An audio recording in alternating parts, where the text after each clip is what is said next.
Hello जी। नमस्कार, क्या हालचाल।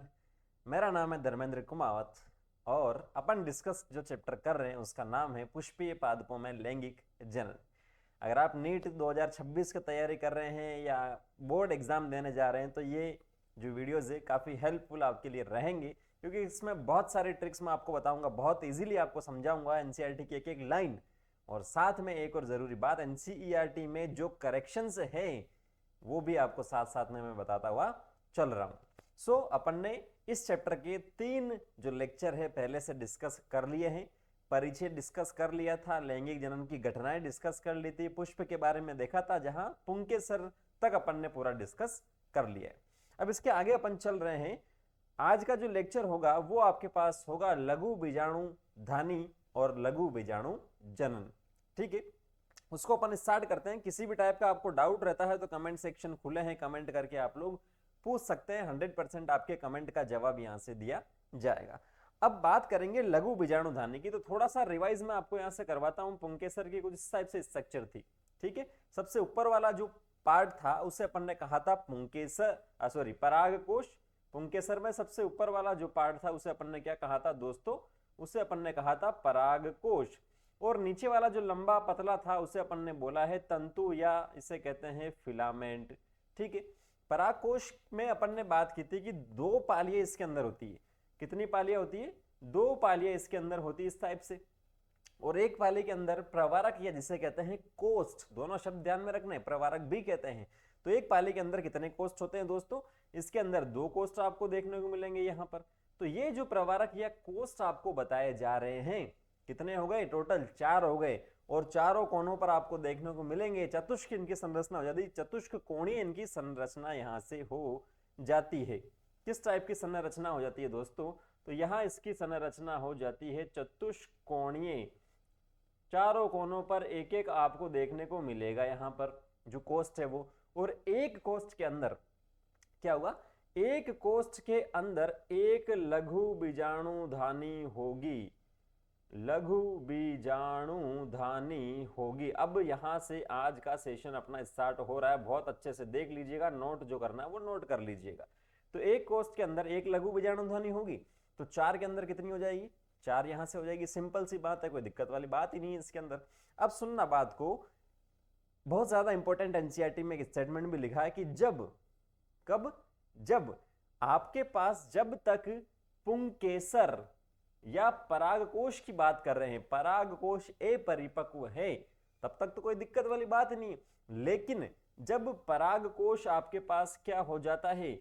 परागकोश क्या हो जाता है? परागकोश हो जाता है परिपक्व। तो परिपक्व होने के बाद में ये जो लघु बीजाणुधानी आप कह रहे हो सर, ये आगे चलकर बना लेती है पराग पुट्टी। कौन सी पुट्टी? पराग पुट्टी, बिरला पुट्टी नहीं, पराग पुट्टी, या इसे कहते हैं पोलेन सेक।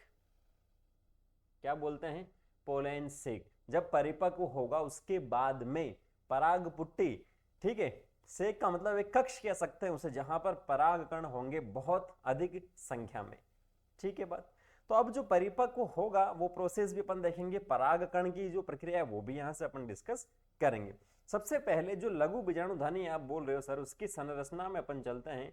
तो सबसे पहला जो पार्ट आता है, अगर इसकी स्ट्रक्चर आप देखते हो लघु बीजाणुधानी की, तो लगभग ये आपको देखने को मिलती है गोलाकार। आकार ध्यान में रखना, किस आकार का दिखता है दोस्तों? ये मिलता है गोलाकार। ठीक है, एक लघु बीजाणुधानी की स्ट्रक्चर आप देखते हो तो 4 है तो वो चतुष्कोण में, चारों कोनों पे। लेकिन एक लघु बीजाणुधानी की स्ट्रक्चर जब आप देखते हैं तो वो आपको देखने को मिलती है लगभग गोलाकार। ठीक है, गोल है जिसका आकार गोलाकार। हिंदी पढ़ा दो सर। तो जो सबसे बाहर वाली, अब यहाँ जो लघु बीजाणुधानी इसकी संरचना देख रहे हैं, इसकी टोटल 4 लेयर्स होती है। सबसे बाहर वाली जो लेयर आपको देखने को मिलती है उसे अपन कहते हैं बाह्य त्वचा, या एपिडर्मिस इसे अपन कहते हैं। एपिडर्मिस इसे अपन कहते हैं। ठीक है, अभी डायग्राम भी डिस्कस करेंगे। दूसरी सेकंड जो लेयर आपके पास आती है एपिडर्मिस के बाद में, उसे अपन कहते हैं अंतस्थीशियम।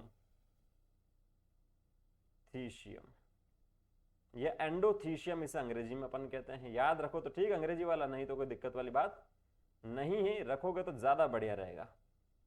एंडोथीशियम इसे अपन कहते हैं। तीसरी जो लेयर अपने पास आती है, या लेयर्स बोल रहा हूं, तीसरी जो परतें आती है यहां पर, वो आती है मध्य परत। क्यों? क्योंकि मध्य जो परतें होती है ना दोस्तों, वो एक से ज्यादा होती है, लगभग 2 से 3 होती है मध्य परतें, या मिडिल लेयर इसे अपन कहते हैं। और सबसे लास्ट में सबसे अंदर की ओर जो अपने पास आता है उसे अपन कहते हैं टेपिटम। हिंदी में भी टेपिटम कहते हैं और अंग्रेजी में भी टेपिटम कहते हैं। ठीक है, अब क्वेश्चन किस टाइप से पूछा जा सकता है कि जो आपका लघु बीजाणुधानी है, निम्न में से लघु बीजाणुधानी की बाहर से अंदर की ओर व्यवस्थित जो सतह है, जो लेयर से, उसको पहचानिए। ठीक है, या अंदर से बाहर, बाहर से अंदर को पहचानिए। तो बाहर से अंदर पूछा जाए तो बाह्य त्वचा, अंतःस्थिशियम, मध्य परते और टेपिटम, और अंदर से बाहर पूछा जाए तो इसका उल्टा आपको करना है, टेपिटम, मध्य परते, अंतःस्थिशियम और बाह्य त्वचा। ठीक है, अब बात करते हैं जो बाह्य त्वचा है, सबसे बाहर वाली होती है, इसका जो मेन फंक्शन है वो आपके पास क्या है? एक तो सुरक्षा प्रदान इसको करना है। ठीक है, किसको? जो भी विकासशील परागकण है, विकसित नहीं, विकासशील परागकण में यहां पर बोल रहा हूं, सुरक्षा आपको प्रदान यहां पर करना है। अंतःस्थिशियम का भी सेम फंक्शन है, सुरक्षा प्रदान करेगा, सिंपल सी बात है। मध्य परते की बात करेंगे तो ये 2 से 3 लेयर्स होती है, इसमें 2 से 3 परतें होती है, और इसका भी फंक्शन क्या है? सुरक्षा प्रदान करना। ठीक है, सुरक्षा तो प्रदान ये कर ही रहा है, लेकिन साथ साथ में ये जो तीनों लेयर्स होती है, जब पूर्ण रूप से विकसित हो जाते हैं परागकण जो है, तो जो पराग कोश है उसके स्फुटन में, मतलब उसको टूटने में मदद करते हैं, जिससे जो विकसित परागकण हो वो क्या हो जाए? यहां से बाहर आ जाए। ठीक है, तो ये आपको सिंपल सा ध्यान में रखना है, ये मदद करेगी। अब सबसे लास्ट में बात करते हैं टेपिटम की। टेपिटम जो होती है सबसे अंदर की ओर होती है, सबसे अंदर की ओर होती है। अभी डायग्राम में आपको बताऊंगा, चित्र बताऊंगा एनसीईआरटी का, सबसे अंदर की ओर होती है। तो यहां जो कोशिकाएं होती है वो सघन कोशिका द्रव्य वाली होती है। कैसी? सघन कोशिका द्रव्य, डेंस साइटोप्लाज्म वाली होती है। और ये क्या करती है? ये जो कोशिकाएं विकासशील जो परागकण है उसको पोषण का काम करती है, उसको पोषण प्रदान करने का काम यहां से करती है। आ रही बात समझ में? और इन कोशिकाओं में जो केंद्रक होते हैं वो एक से अधिक देखने को मिलता है। ये तीनों पॉइंट आपको ध्यान में रखना है, बहुत ज्यादा इंपॉर्टेंट है। एक से अधिक केंद्रक, सबसे अंदर वाली टेपिटम में विकासशील परागकण को पोषण प्रदान करती है, और एक से अधिक केंद्रक यहां पर आपको देखने को मिलेगी, बहुकेंद्रक की व्यवस्था आपको देखने को मिलेगी। जो बीजाणुजन उत्तक है उसका पोषण प्रदान करेगी। अब बीजाणुजन उत्तक क्या है उसके बारे में भी यहां पर अपन थोड़ा सा पढ़ लेते हैं। बीजाणुजन उत्तक क्या है तो इसको देखते हैं, चलो यही बता देता हूं मैं आपको। बीजाणुजन उत्तक क्या? जो लघु बीजाणु जो होता है उसके केंद्र में एक शब्द यहां पर लिखा जा रहा है, इसको बहुत अच्छे से देखना है, इसको समझना है। बीजाणुजन उत्तक,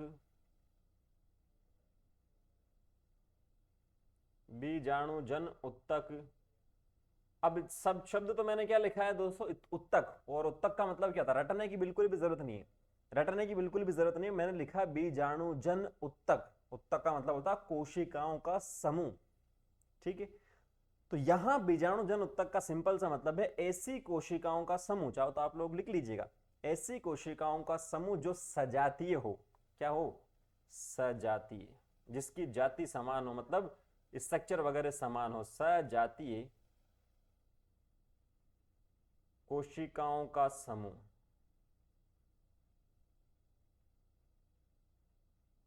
सजातीय कोशिकाओं का समूह, इसे कहते हैं बीजाणुजन उत्तक, या इसे अपन कहते हैं स्पोरोजेनस टिश्यू।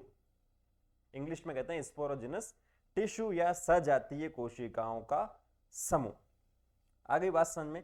तो ये आपके पास सिंपल सा क्या हो जाएगा?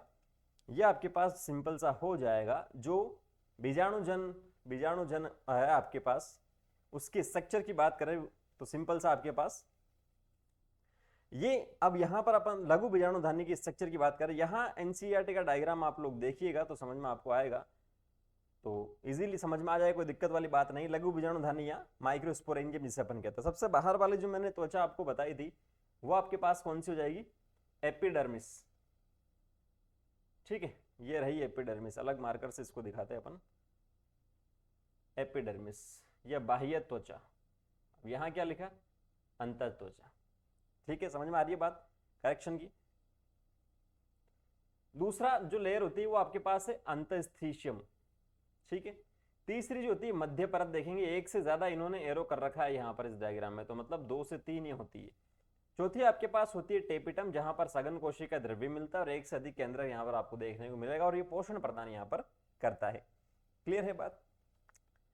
यहां आप देखेंगे सेम वही बता रखा है इन्होंने, अंतस्थीशियम, ये अंतस्त्वचा, टेपिटम, बीजाणुजन उत्तक की परिभाषा अभी मैंने आपको जस्ट बताई है। केंद्र के अंदर लघु बीजाणुधानी के केंद्र में सजातीय कोशिकाओं का समूह होता है। सजात का मतलब जिसकी जाति समान हो, मतलब उनका सारी कोशिकाएं जो होती है एक दूसरे से समान होती है, इसीलिए इसको कहा गया सजातीय कोशिकाओं का समूह। और बीजाणुजन उत्तक, उत्तक का मतलब ही होता है कोशिकाओं का समूह। ठीक है, तो ये कोशिकाओं का समूह होता है जिसे कहा गया बीजाणुजन उत्तक। और ये मध्य परत बता रखा है, और ये इनके बीच में जोड़ने वाले जो स्ट्रक्चर होती है उसे अपन कहते हैं संयोजी या योजी या कनेक्टिव। आगे बात समझ में। ये आपके पास क्या हो जाएगा डायग्राम, सिंपल सा। मैंने अलग से क्यों नहीं बनाया, क्योंकि जब भी नीट में पूछा जाएगा या एग्जाम जिसमें भी पूछा जाएगा वो तो एनसीईआरटी का डायग्राम ही पूछेगा, मैं अपने हाथ से बता दूंगा तो वो नहीं पूछेगा। ठीक है, तो ये एनसीईआरटी का डायग्राम ही आपको सिंपल सा ध्यान में रखना है। पराग कोश का अनुप्रस्थ काट है, और ये जो पराग कण होते हैं अनुलंबवत, एक शब्द ध्यान में रखना, जो पराग कण होते हैं वो इन पराग कोश में अनुलंबवत ठसाठस भरे रहते हैं। अनुलंब का मतलब सीधा, लंब के अनुदिश। आ गई बात समझ में। तो ये आपके पास क्या हो जाएगा, बीजाणुजन उत्तक की परिभाषा मैंने आपको बता दी। अब नेक्स्ट आगे अपन चलते हैं, नेक्स्ट जो टॉपिक अपना वो है लघु बीजाणु जनन, माइक्रोस्पोरोजेनेसिस। ठीक है, पहले भी बताई थी परिभाषा, वापस से यहां पर आपको बता रहा हूं कि लघु बीजाणु जनन, जनन का मतलब होता है उत्पन्न करना। ठीक है, तो लघु बीजाणु के निर्माण की प्रक्रिया जो होती है उसे कहते हैं लघु बीजाणु जनन। और किससे होती है, तो एक शब्द मैंने आपको पहले ही बताया था, पराग मात्र कोशिका। क्या बताया था, पराग मात्र कोशिका, मतलब पराग कण की माता जो कोशिका होती है, पराग कण की माता, उसे कहा गया पराग मात्र कोशिका, यह कहते हैं पीएमसी, पोलेन मदर सेल, या एमएमसी भी कहते हैं, लास्ट वीडियो में बता रखा है, माइक्रोस्पोर मदर सेल। लघु बीजाणु मात्र कोशिका भी एक शब्द अपन यूज में लेते हैं। तो ये जो पराग मात्र कोशिका होती है या एमएमसी जिसे अपन बोल रहे हैं, लघु बीजाणु मात्र कोशिका होती है, इसमें होता है अर्धसूत्री विभाजन। क्या होता है, अर्धसूत्री विभाजन। और अर्धसूत्री विभाजन का परिणाम आपको पता है कि एक अगर कोई कोशिका है तो वहां से कितनी कोशिकाएं बन जाती है, 4 कोशिकाएं यहां पर बन जाती है, और इन 4 को अपन कहते हैं चतुष्टय। क्या बोलते हैं, चतुष्टय, 4 है इसीलिए। और इनका पूछा जाए कि गुणसूत्रों की संख्या क्या होगी, या जो भी आपके इस प्रकार सा प्रश्न पूछा जाए तो अपन क्या बोलेंगे, द्विगुणित होगी या अगुणित होगी, तो अपन इससे बोलेंगे अगुणित यहाँ पर होगी। युग्मक जहां पर भी बन रहा है अधिकतर अपन क्या बोलते हैं कि अगुणित होता है, तभी तो वापस एक युग्मक नर वाला दूसरा मादा वाला जब जुड़ता है तो वो द्विगुणित यहाँ पर बन जाता है। ठीक है, तो ये जो है एनसीईआरटी में क्वेश्चन यहाँ पर पूछा गया सिंपल सा, तो आपको बता देना कि अगुणित प्रकार यहाँ पर होते हैं, चतुष्टय होते हैं। ठीक है, अब इनको क्या होगा, जो ये विकासशील अभी, तो इनको टेपिटम जो होती है वो टेपिटम इनको पोषण प्रदान करती है, कब तक, जब तक ये विकसित ना हो जाए। और एक बार जब विकसित हो जाएंगे तो ये चारों एक दूसरे से अलग होंगे, ऐसे लाखों की संख्या में होंगे, हजारों की संख्या में होंगे। और जो बाहरी 3 आपको कवर बता रखे, लेयर्स बता रखी है, वो परागकण की स्फुटन में मदद करती है जब परागकण विकसित यहां से हो जाता है तब। आगे बस समझ। तो ये सिंपल सा आपके लघु बीजाणु जनन जिसे मैंने कहा है वो प्रोसेस लघु बीजाणु जनन की है। अब बात करते हैं एक जो एनसीईआरटी में करेक्शन है उसके बारे में। अभी मैंने आपको क्या बताया, जो पराग मात्र कोशिका है वहां से अर्धसूत्री विभाजन से लघु बीजाणु माफ कीजिएगा, लघु बीजाणु के निर्माण की प्रक्रिया को अपन ने बोला लघु बीजाणु जनन। लेकिन यहां आप देखेंगे तो इन्होंने लिखा है पराग मात्र कोशिका से अर्धसूत्री विभाजन द्वारा लघु बीजाणु के निर्माण की प्रक्रिया को लघु बीजाणुधानी कहते हैं। लघु बीजाणुधानी तो अलग है, इसे कहा गया है लघु बीजाणु जनन, ऊपर लिख भी रखा है। आई के बात समझ में। तो ये आपके पास सिंपल से क्या होगा, करेक्शन यहां पर होगा, ये आपको ध्यान में रखना है, लघु बीजाणु जनन यहां से कहते हैं। क्लियर है।